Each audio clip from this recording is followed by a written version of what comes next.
ഒരു സാധനം 240 രൂപയ്ക്ക് വിറ്റപ്പോൾ 25% ലാഭം കിട്ടി.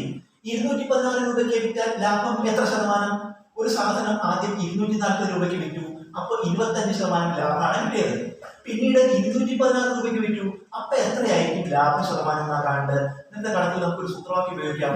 രണ്ടാം വിറ്റ വില സമം ആദ്യ വിറ്റ വില ഇൻറ്റു 100 പ്ലസ് രണ്ടാം ലാഭ ശതമാനം ബൈ 100 പ്ലസ് ആദ്യ ലാഭ ശതമാനം.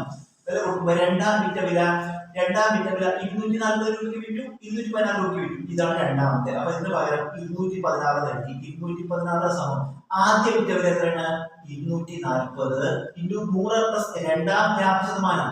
അപ്പൊ 100 പ്ലസ് നമുക്ക് രണ്ടാമത്തെ ലാഭ ശതമാനം അറിയില്ല, അതാണ് കാണേണ്ടത്. ലാഭം എത്ര ശതമാനം? അപ്പൊ അത് നമുക്ക് എക്സ് എടുക്കാം. 100 പ്ലസ് എക്സ് ബൈ 100 പ്ലസ് ആദ്യ ലാഭ ശതമാനം. ആദ്യ ലാഭ ശതമാനം 25 ആണ്. 100 25 രൂപ 125. നമുക്ക് ഇന്നത്തെ എക്സിന്റെ വിലയാണ് കാണേണ്ടത്. അപ്പൊ എക്സിന്റെ കൂടെ 100ഓട് ചേർന്ന് 100 പ്ലസ് എക്സ് ഒന്നിച്ച് നിൽക്കുകയാണ്.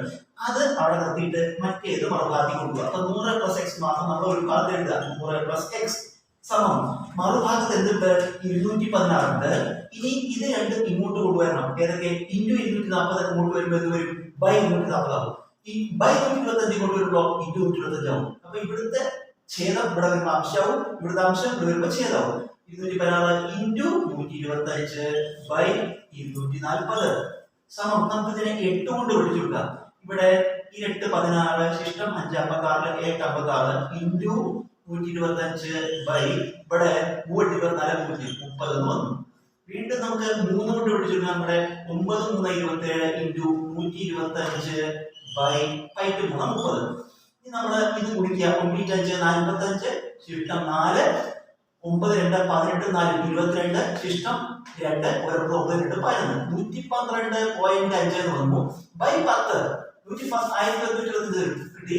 10 കൊണ്ട് ഹരിക്കുമ്പോൾ നമ്മൾ എന്താ ചെയ്യുക? ഒരു ദശാംശസ്ഥാനം കണ്ടുപിടിക്കണം. അപ്പൊ എന്ത് വരും? 112.5. ഇത് എന്താ? 100 പ്ലസ് എക്സ് ആണ്. 100 പ്ലസ് എക്സ് സമം 112.5 ആണെങ്കിൽ എക്സ് കാണാൻ എന്താ ചെയ്യുക? 100 കൊണ്ടെടുക്കുമ്പോൾ കുറയ്ക്കണം.